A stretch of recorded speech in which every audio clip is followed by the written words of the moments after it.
Hello, it's time for a peace reboot. We do this as we circle back to our original dedication, which is peacemaking and peace education. What has this long excursus into the territory of education been about? We've had a long excursus into the territory of environmentalism as well. Both are important to peacemaking. Environmentalism, of course, is important because we need the right paradigm to understand our integral relationship with the environment and with society, with our species and with other species. If we don't, not only will we destroy each other, but we'll destroy the planet, our common home. It's also important for the peacemaker to understand a classical or a liberal education and the roots of it in the ancient world, in the trivium and the quadrivium, in literacy and numeracy. If we don't understand that the literacy and the numeracy have a common root, we will never heal the split between the hard sciences, the STEM subjects, and the humanities. And so we can tend to view each other with suspicion. And in one camp, there'll be people that will think that only engineering and science and medicine that produce things, utilitarian things, have any benefit to humanity. But all of the humanities, so to speak, subjects like literature, history and philosophy and so on, they're all so much hot air. And if people don't see the relevance of the humanities to life, we have a real problem. Not only won't we be educated and well-rounded, we won't be good citizens, and there won't be anything that the scientific amelioration or improvement of life can lead to. You got a new car and you have, what's it all for? The arts help you to appreciate what life is about. Therefore, I said we need to find quality in quantity and quantity in quality in order to stitch these together as part of an integral education. The peacemaker needs to know the purpose of education. They need to know that education comes from educare, to draw forth the potential of another. Because if we don't realise that the better part of education is actually facilitation, helping another to realise what they already know in a way, but they haven't necessarily named or identified. If we don't realise that that's the better part of education, then our educating will be a form of subtle violence and epistemic injustice, one towards another. We'll be forcing belief systems onto people, and we'll be leaving our students, and everybody's a student at some point, aren't they? We all have to learn in some education system. They'll be demoralised and feel dispirited and feel disempowered, and they won't trust their ability to learn, to think, to know. And so the human being won't be healthy and happy. And human beings that aren't healthy and happy don't know how to create a peaceful world. It's that simple. We talked about, we had all those question words from Rudyard Kipling, didn't we? We talked about the the why and the how and the when of education. And I said why it has a lot to do with being a good citizen. We're focusing on that that middle way of education, which is philosophical. In this series, that's what we're doing, as opposed to religious education, which is a thing, and also vocational training, economic education, the practices of industry and the workforce. It is important to know that these three approaches to the why of education are there because we need to understand humanity, society, as not only a giant economy and a giant church or temple or mosque, whatever, a religious organisation. If we don't understand it, we'll have biases, and we might make inappropriate attacks on economic activity, on business practices and so on, which are not really helpful. We also might trash the religious practices and customs of people. But society has its religious dimension, which is inescapable, and thank God for that. Thank God it's there, because religion has a role to serve in peace. And we concentrated on building good citizenship, didn't we? Now, if anybody has to be a good citizen, it's the peacemaker. And the peacemaker has to work for change without violence and by finding consensus and collaboration between people. And the peacemaker, through being educated, will have their voice. They'll find their voice.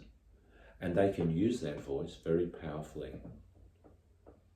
to vocalise the concerns of the marginalised.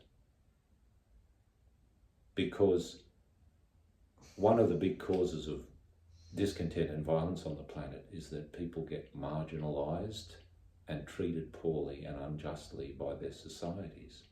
So the peacemaker has to understand their concerns and give voice to their concerns when perhaps they, because of their oppressed condition and disadvantage, can't give voice to their own concerns. The peacemaker has to be their spokesperson. And by giving voice to their concerns, the peacemaker helps to mainstream the marginalised, which is the measure of a healthy, sane and peaceful society. We look at the who of education. In our democratic age, everybody needs to be educated. Everybody has the opportunity. We like to think that they have the opportunity to be educated. And therefore, it's a more participatory world. We have to do our best to find our voice and to engage meaningfully with the big problems that face humanity. That's right up a peacemaker's alley, because the peacemaker, remember, is able to help build external peace because they have an inner peace that comes from their hologrammatic awareness of themselves as humanity, one with humanity. And understanding the different branches of education helps us to understand that essentially we are the same as everybody else, that there is a common humanity. And if we can see how philosophy and history and mathematics and English all branch out from a common source, it becomes less mystifying and bewildering how we can have people working in such various fields and living such apparently different lifestyles, different expertises. We can understand that, and it's no longer threatening to us because we realise that we all come from the same basic cell, and that cell can just differentiate or specialise in certain ways. But they're not aliens to us. You know, if we grew up in different circumstances or had a different focus on certain aptitudes, we could be living the life that so-and-so's living or the life that so-and-so's living. But Instead, we're living the life that I'm living. Anyway, it takes out the alien quality of our regard of our fellow man. And when we realise that we're one humanity, one species, it also puts paid to racism, which is a big scourge. It's always been a big scourge. And perhaps today more than ever, the big challenge for humanity is to realise that all of us are equal. We all have an equal dignity before the Creator. And you can't have one set of rules for one supposed race or ethnic group and another set for another.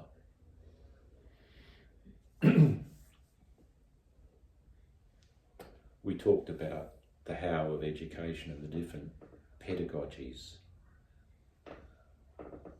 And there's an exoteric and an esoteric approach to education too. I don't know how much we talked about that, maybe we touched upon it, that we can learn from external authorities, specialised areas, as when we go to high school or university, and we get a differentiated curriculum.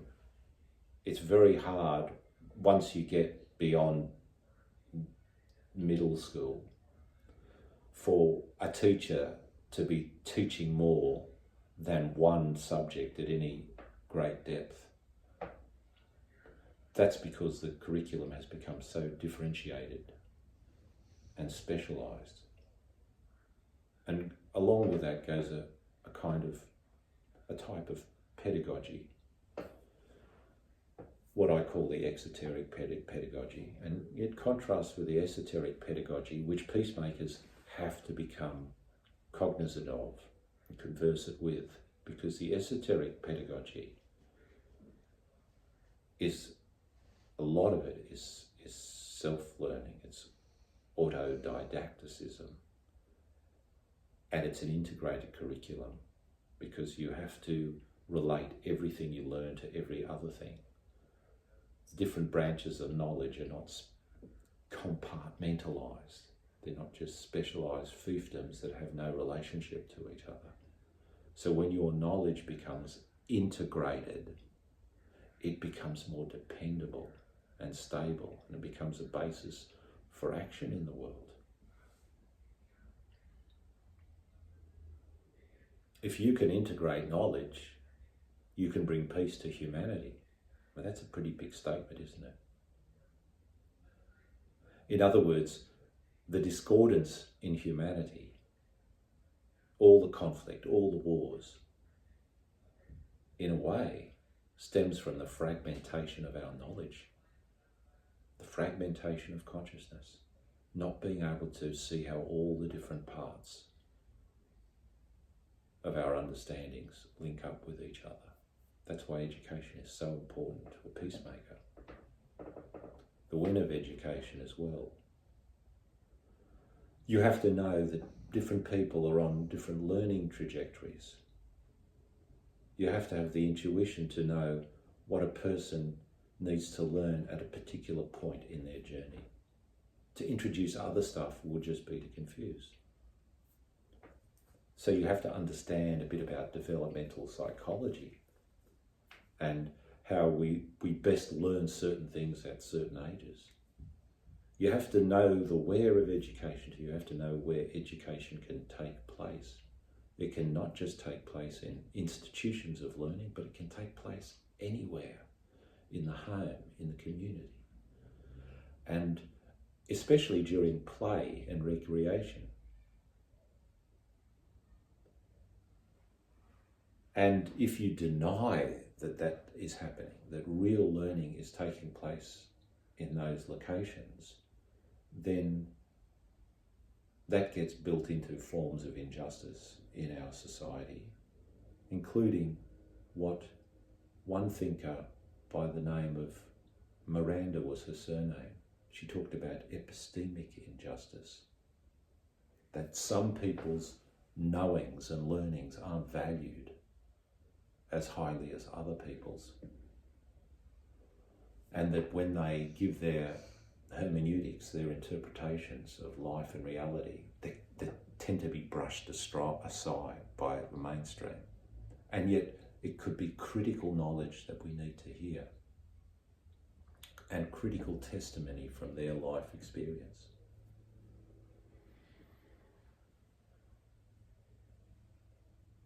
Now, we talked about the trivium and the quadrivium. I did a lot on sacred geometry and so on, just using it as one exemplary limb of the quadrivium that can help us to understand ourselves better. If we don't understand ourselves better, we will create conflict in the world, obviously, because the things that we are meant to sort out and settle for ourselves on the principle of subsidiarity, and whatever I can sort out for myself, I should sort out without imposing it or vomiting it on other people and expecting them to sort out my mess. Well, that doesn't get done unless you get properly educated. Because what we don't sort out but should have sorted out then gets projected, and then it becomes a bigger problem. It becomes a public problem. And so, simple example is that husband and wife can't work out their differences. There should have been harmony in their marriage, but it breaks down.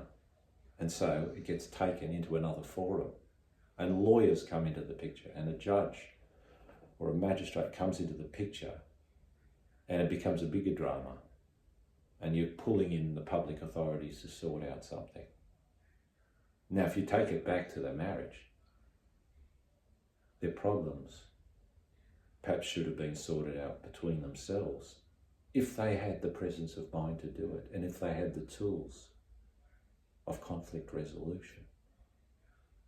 And then some of those problems may be traced back to the individual.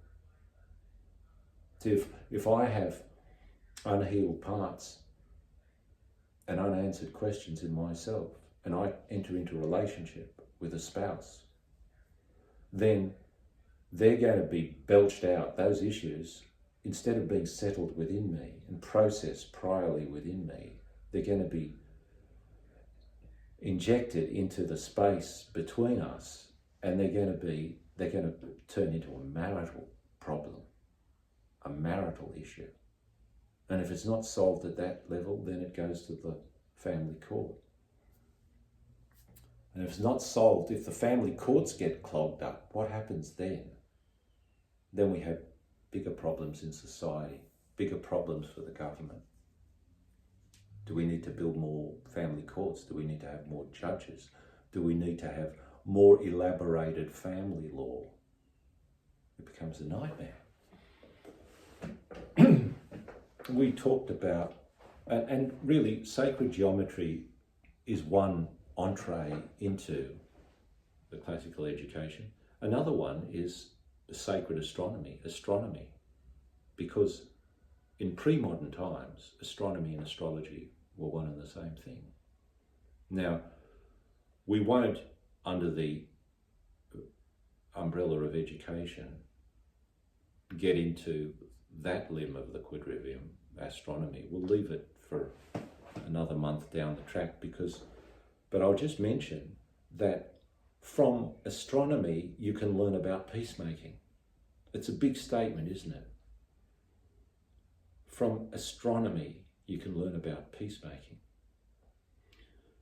One way in this happens is that there is a relationship between the different times of year that people are born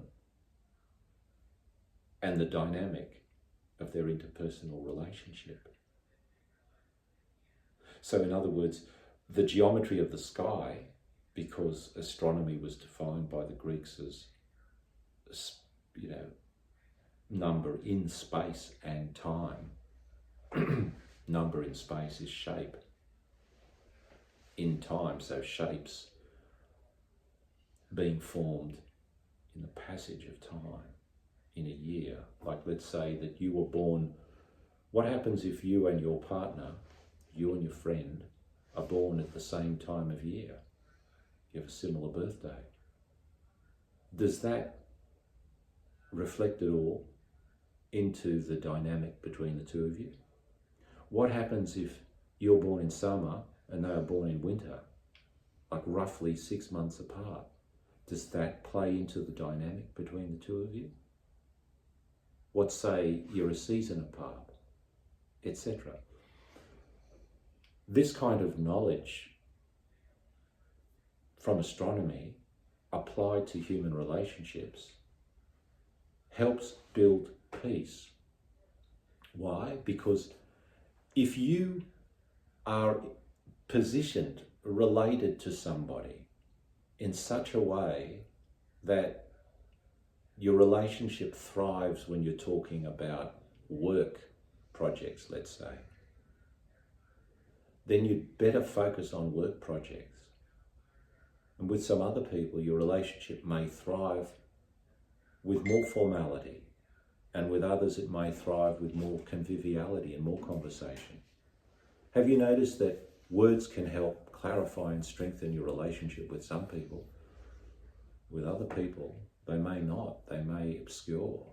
If you have too many words, it may obscure your relationship with them.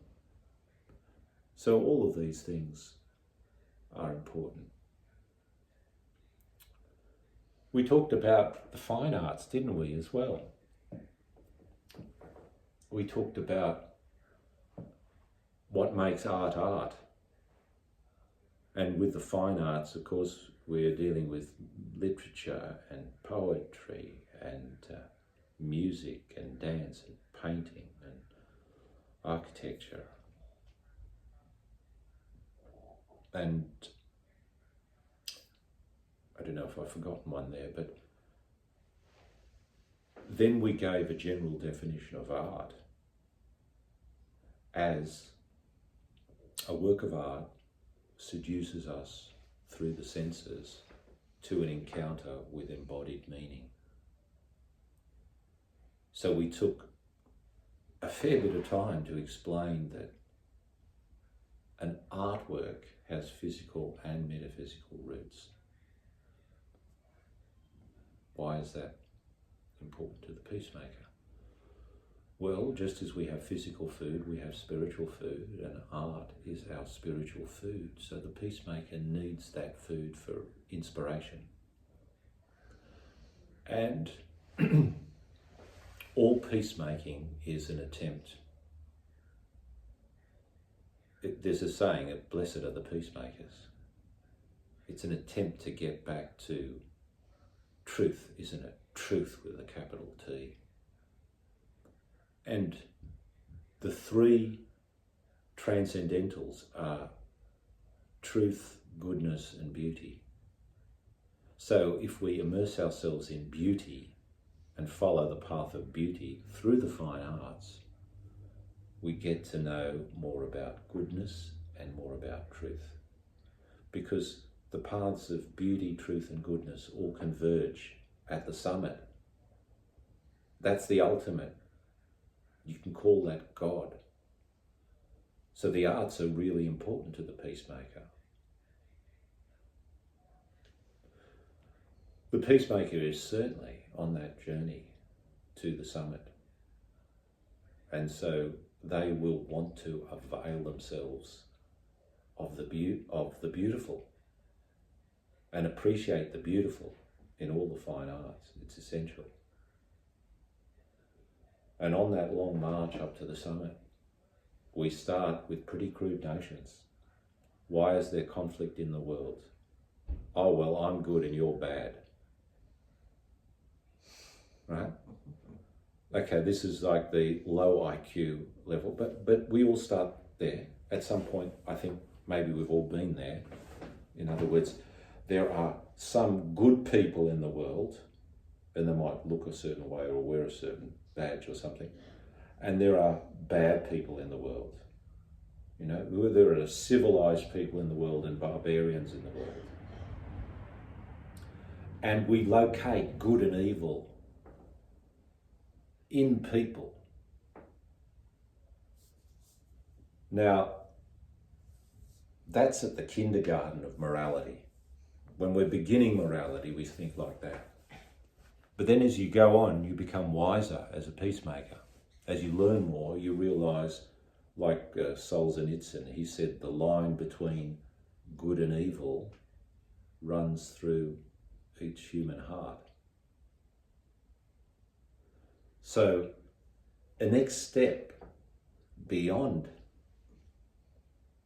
that is to, beyond saying that some people are good and some people are evil, is realising that good and evil are mindsets that can afflict anybody. You know, even good people can sometimes be bad or do wrong things. And even people who are habitually bad can do good things as well. So we can't just identify goodness with certain individuals and badness with other individuals. Goodness and badness are kind of like inhabiting spirits. They can go anywhere. Form of injustice. It can be just to call somebody bad. You're out and out bad and you'll always be bad and you can't change from being bad and just stamped bad, bad. And someone else stamped good, good. There's a line in the Bible and somebody says to Jesus, good teacher. And he says, why do you call me good? Nobody's good except God, right? Good. No one is fully good or fully bad. So that's another stage in our ethical development, to realise that good and evil are not situated and sort of grafted onto persons, but they are mindsets. And sometimes we can be functioning with a good, life-affirming mindset, and sometimes we can be functioning with a life-limiting, evil mindset. And then we're still locating good and evil out there in a way, but now it's more fluid. Good and evil are not just pinned on particular individuals and groups. Now, as we go up in our education, good and evil are fluid, and they can hover over some groups sometimes, and then the two categories can change and they can move over there and so on. And then we can go beyond that stage as well and realise that we can locate good and evil within ourselves.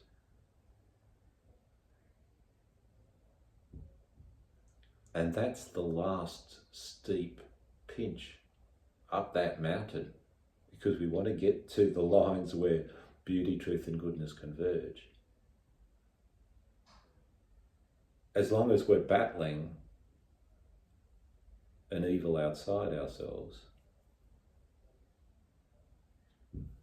it's not going to be quite, we're not going to fully have the full picture, I think.